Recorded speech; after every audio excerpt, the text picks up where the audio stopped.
자, 오늘 하나님 말씀 봅니다. 시편 73편 27절에서 28절. 제목은 복 있는 사람입니다.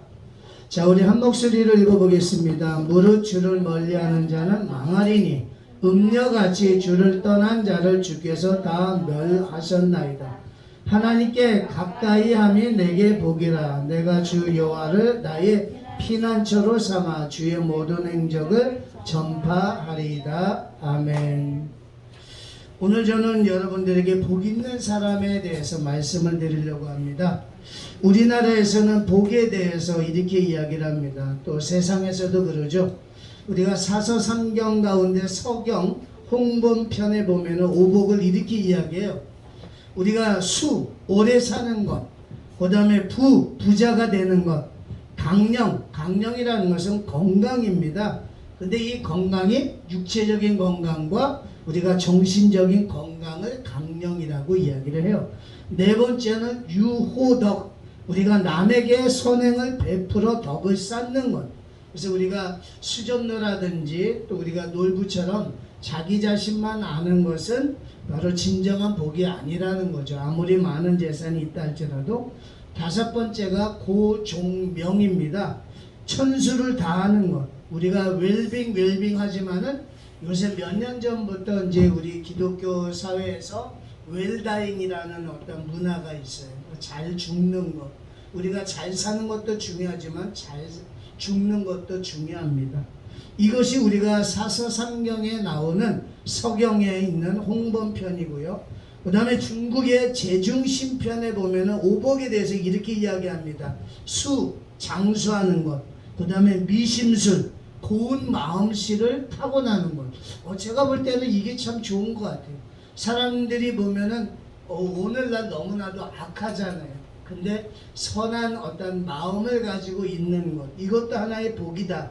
그 다음에 호독서, 그러니까 우리가 독서는데 호독서, 우리가 공부를 많이 하는 것을 이야기해요. 우리는 독서, 책을 많이 읽는 것처럼 하지만은 이 독서라는 것이 바로 공부를 많이 하는 것, 그것이 하나의 복이 되어지고요. 네 번째는 가정입니다. 집안의 재산이 어느 정도 있어야 되고, 다섯 번째가 행세입니다. 행세. 단일 행자 아니라 세상세자. 우리가 그래서 이 행세를 뭐라고 이야기하냐면 사람의 도리라. 우리가 사람의 도리를 잘해야만이 그것이 진정한 복의 사람이라고 이야기를 해요. 그래서 우리는 사서삼경에 나오는 서경의 홍범편에 나오는 오복, 그 다음에 중국의 제중신편에 나오는 오복. 그렇다면 세상은 이렇게 귀 아니면 또 재산, 부를 이야기하고 부귀, 그 다음에 수를 이야기하고 남에게 베풀고자 하는 그런 마음, 그런 어떤 이야기를 하고 있는데 과연 성경에서는 진정한 복이 무엇일까? 오늘 우리가 읽은 이 시편 73편은 아삽이라고 하는 시인이 쓴 시예요. 아삽이라는 사람은 진정한 복을 무엇이라고 이야기했을까? 첫 번째는 뭐라고 이야기하면 하나님을 가까이 하라 라고 이야기했죠. 여기요 28절에 하나님께 가까이 함이 내게 복이라는 것, 하나님을 가까이 한다라는 것. 우리가 누가복음 15장에 보면 우리가 잘 알고 있는 내용이 나와요. 우리가 흔히 탕자라고 하는 이야기가 나오죠. 어느 마을에 어느 집안에 한 사람이 있었는데 그 사람에게는 두 아들이 있었다는 거죠. 근데 그 두 아들 가운데 막내 아들이 어느 날 아버지에게 이런 이야기해요. 아버지, 나 아버지가 돌아가시면 아버지가 나에게 주셔야 될 재산이 있는데 그 재산을 나에게 지금 주세요. 그러니까 이 이야기는 뭐냐, 아버지 빨리 죽어요, 이렇게 이야기하는 것과 똑같아요. 그러니까 어른들이 죽기 전에는 재산 분배를 안 해요. 우리나라는 이제 요새는 재산 분배하죠. 근데 그 이스라엘 나라는 재산 분배를 안 하는데 그 막내 아들이 어느 날 아버지에게 그 이야기를 하는 거예요. 근데 아버지가 정말로 그 아들을 생각을 해서 그래, 네가 가져갈 몫이 이 정도 되는구나 라고 해가지고 재산을 나눠줘요. 근데 이 아들은 그 재산을 가지고 집을 떠납니다. 집을 떠나고 재산이 있을 때 많이 붙는 게 있어요. 뭐가 붙어요? 내가 돈이 많고 그러면은 많이 붙어요. 뭐가 붙어요? 이자가 붙는 게 아니라 사람이 붙어요. 뭐 하기 위해서? 내 거 빼먹으려고. 그래서 사람들이 붙기 시작을 합니다.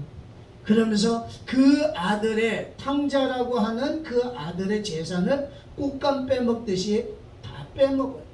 그리고 어느 순간에 그 아들이 재산을 다 상실한 다음에 보니까 주변에 사람이 없어요. 그리고 이 아들의 입장에서는 먹고 살기 위하여서 남의 집에 하인으로 들어갑니다. 하인으로 들어가서 당시에 이스라엘에서 사는 사람들이 돼지에게 주는 쥐염 열매라고 하는 열매가 있어요. 되게 커요. 콩처럼 생긴 그 쥐염 열매인데 이 열매는 주로 나그네들이 허기를 우리가 해소하기 위하여서 먹는 그런 열매예요. 그런데 이 열매를 먹다가 곰곰이 생각을 해보니까 자기가 지금 대접받고 자기가 먹는 이 상황이 자기네 집에 있는 하인들보다도 너무나도 차이가 나는 거예요. 야, 우리 아버지 집에 있는 하인들은 이거보다도 더 대접을 잘 받고 이거보다도 더 잘 먹는데 차라리 내가 아버지 집을 떠나왔지만은 내가 아버지 집에 가서 내가 종노릇하는 것이 지금의 삶보다도 더 낫겠다라는 생각을 가지고 그가 마음을 돌이켜서 아버지 집으로 향합니다. 아버지 집으로 향해서 가는데 저쪽에 아버지 집인 것 같아서 그 집을 향하여 가는데 갑자기 그 집 쪽에서 누군가가 막 달려와요. 보니까 누구예요? 아버지였던 거예요. 아버지는 항상 문을 열어놓고 우리 아들이 돈 떨어지면 들어올 텐데 혹시라도 또 몸이 약하면 돌아올 텐데 그러면서 문을 열고 기다리다가 어느 날도 무심코 그 아들을 기다리면서 보는데 저쪽에서 오는 그 걸음걸이의 모습, 행색 이런 것이 자기 아들 같아. 그래서 아버지가 막 뛰어.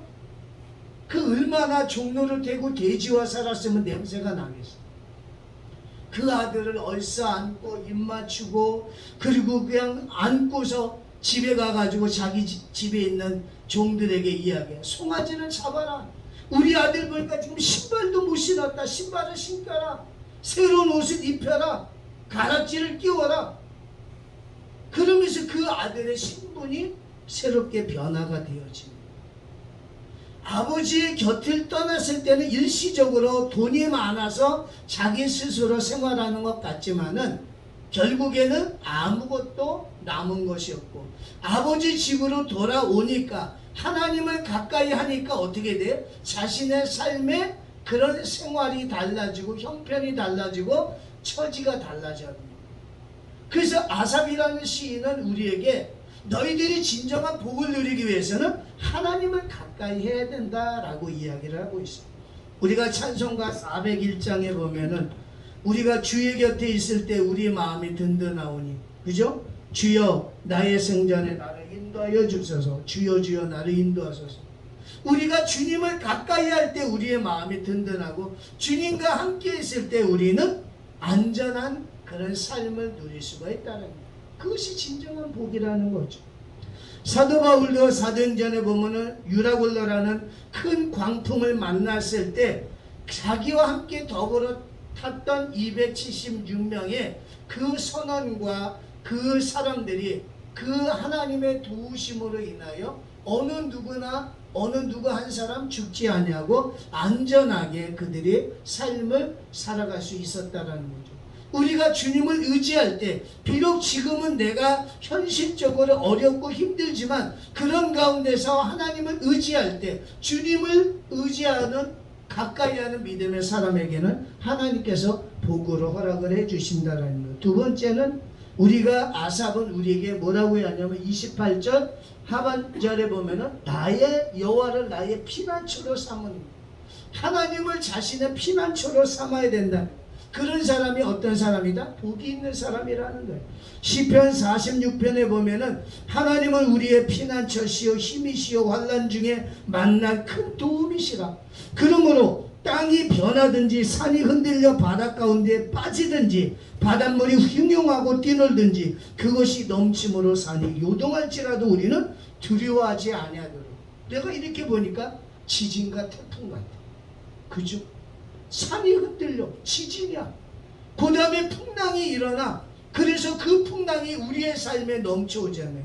얼마 전에 태풍 불었을 때 어떻게 해요? 부산, 포항, 마산 이런 지역, 우리 군산도 어떻게 돼요? 물에 잠겼죠. 서울의 그 잘 사는 동네도 어떻게 물에 잠겼어요. 외제차가 다 물에 잠겼어. 우리가 지진과 풍랑이 일어나는 가운데서도 하나님을 어떻게 피난처로 삼는 사람들은 어떻게 복을 얻는다는 거예요. 자신의 힘으로 뭔가를 해보려고 아둥바둥 거려봤지만은 안 되어지더라는 거죠. 오늘 우리 믿음의 사람들이 하나님을 피난처로 삼으려고 노력을 해야 돼요. 열왕기 우리가 하 19장에 보면은, 우리가 세계사에 보면은 아시리아, 성경에 보면 아수르라고 하는 나라가, 거기에 왕이었던 사네립이라는 왕이 18만 5천 명을 데리고 유다 나라를 침입을 해요. 정복하기 위해서. 근데 히스기야 왕이 하나님 앞에 기도를 하는, 하나님 도와주세요. 지금 적들이 우리의 지금 이 나라를 침입하려고 합니다. 하나님께 자신의 삶을 의지하고 기도했더니만 어느 날 아침에 보니까 18만 5천 명 되어진 사람이 다 죽어 있는 거야. 왜 그런지도 몰라. 그게 하나님의 은혜인 거야. 하나님을 피난처로 삼았더니만 그런 일들이 생겨난다라는 거죠. 우리가 시편 17편 8절에도 보면은, 하나님은 나를 눈동자같이 지켜주시고 주의 날개 그늘 아래 감추시며 나를 압제하는 악인과 나를 에워싸는 극한 원수에게서 벗어나게 하소서라고 시인은 고백하고 있어요. 우리 믿음의 청년들도 하나님을 피난처로 삼아요. 그럴 때 우리는 복 있는 사람이 됩니다. 우리가 자동차 키, 아니면 집 열쇠, 아니면은 또 금고 열쇠, 이것이 우리가 살아가는데 중요하긴 하더라고. 근데 내가 이런 마음 품으면 안 되는데, 요새 서울에 보니까 아파트 값이 막 내려가더라고.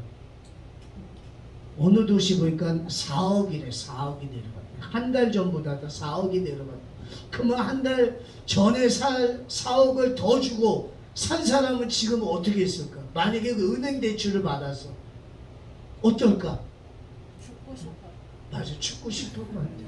대출 이자 갚아야 되잖아. 진짜 영혼까지 끌어가지고, 세상 말로 사채까지 끌어가지고 내가 저 아파트를 샀는데, 그래서 야, 두 다리 뻗고 자는 입주한 그날부터 보니까 갑자기 이상한 어떤 상황 속에서 막 내려가는 거. 4억에 4억. 목사님은 4억이 얼마 되는지 몰라. 4천도 몰라. 진짜 지금까지 목사님이 만져본 돈이 400만 원 정도 만져봤나? 현금으로? 돈을 몰라. 그러니까 내가 이렇게 이야기하려는지도 모르지. 4억이 어느 정도 되는지 모르는 거. 근데 그런 거야. 영혼까지 끌어가지고 내가 집을 샀는데 그렇게 되어진다. 그러니까 세상에서 원하는 집 열쇠, 자동차 열쇠, 아니면 금고 열쇠, 그것만이 중요한 것은 아니고, 그것을 가지고 있다 해서 진정한 복은 아니라는 거지. 우리가 하나님을 가까이 하고, 그 다음에 하나님은 피난처로 삼아요. 마지막 세 번째는, 우리가 어떤 사람이 복 있는 사람이냐? 주의 모든 행적을 전파하는 사람. 내가 만난 예수 그리스도, 나에게 은혜와 축복을 주신 예수 그리스도를 복음을 전하는 사람입니다. 그래서 우리가 보면은 이사야 52장 7절에 보면은 이런 이야기를 해요. 좋은 소식을 가져오며 평화를 공포하며 복된 좋은 소식을 가져오며 구원을 공포하며 시온을 향하여 이르기를 너희 하나님이 통치하신다는 자의 산을 넘는 발이 어찌 그리 아름다워. 개역 성경에는 이렇게 되어 있어요. 하나님의 복음을 전하는 사람의 그 발이 정말로 아름답다라는 거예요. 우리들도 내 삶이 지금 힘들어요, 어려워요. 그러나 우리가 예수를 믿어야만이 구원함을 받고, 예수를 믿어야만이 우리의 삶에 새로운 어떤 인생 역전이 우리에게 돌아올 수 있는 것처럼, 여러분들이 만난 예수님을 여러분들 주변 사람들에게 여러분들이 말을 하거나 그 사람을 향하여 발걸음을 옮길 때 여러분들은 복된 믿음의 사람이 될 수 있다는 거예요.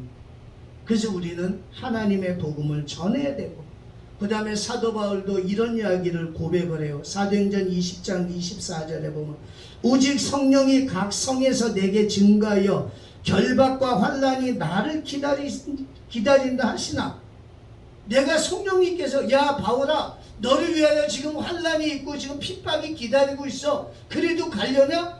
아 예, 저는 나의 달려갈 길과 주 예수께 받을 사명 곧 하나님의 은혜의 복음을 증거하는 일을 마치려 하면은 나의 생명을 조금도 귀한 것으로 여기지 않겠습니다. 성령님이 야 바울아 너 지금 위하여 환난이 기다리고 고통이 기다리고 아픔이 기다리는데 너 그래도 가겠냐? 예, 하나님이 내게 주신 사명이 있기 때문에 저는 그곳이 있다 할지라도 저는 그것을 감당하면서 저는 복음을 전하겠습니다. 결국 사도 바울은 로마라는 나라에 가가지고 어때? 그곳에서 순교자가 되었죠. 저는 아직 이탈리아 로마는 안 가봤지만 그곳에 보면은 우리가 바울의 셈이라는 곳이 있대요. 바울이 참수형을 당하는데 머리가 그의 몸에서 떨어져서 한 번, 두 번, 세 번을 굴렀대요. 튕겼대요. 그런데 그 튕긴 곳마다 셈이 이제 솟아났다라는 거예요. 그곳에 한번 저도 가보고 싶어요. 이탈리아 가가지고 바울의 셈에 가가지고 그 사람의 사역, 복음을 위하여 자기의 목숨까지 바친 그 사도 바울의 그 삶을 한번 생각을 해보고 싶어요. 결국 사도 바울이 어떻게 했을까요?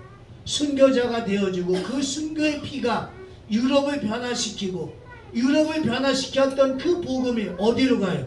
미국으로 가고 미국을 변화시키고 그곳에 있던 복음이 미개의 나라에 했던 조선이라는 땅에 1884년에 언더우드 아펜젤러 선교사님에 의해서 이 땅의 복음이 전파되어지고 지금 세상에 흘러 한 140년이 되어져가는 이 땅에 바로 우리까지 복음을 듣고 주님의 은혜 가운데 천국의 소망을 두며 믿음으로 살아가게 되어진 이유가 바로 복음을 위하여 순교한 사도 바울의 헌신이 있었기 때문에 우리 믿음의 성도들 그래요.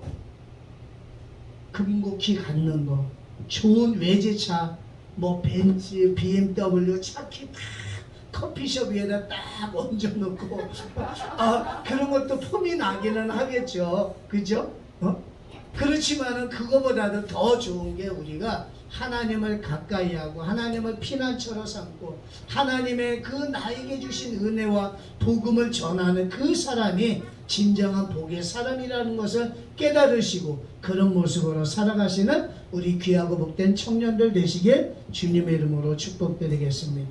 기도하겠습니다. 사랑의 하나님, 세상은 오래 사는 것, 부귀해지는 것, 또한 많은 것을 누리는 것을 복이라고 이야기하지만 저희들은 하나님을 가까이 하고 하나님을 피난처로 삼고 하나님의 복음을 전하는 사람이 진정한 복의 사람임을 말씀을 통하여 저희들을 깨닫게 해주셨사오니 그런 사람이 되어지기를 소원합니다. 비록 내가 아프고 힘들고 어려워도 주님을 가까이 하고 주님을 피하며 또한 주님의 복음을 전하는 복 있는 사람 되게 도와주시옵소서. 예수님의 이름으로 감사하며 기도드립니다. 아멘.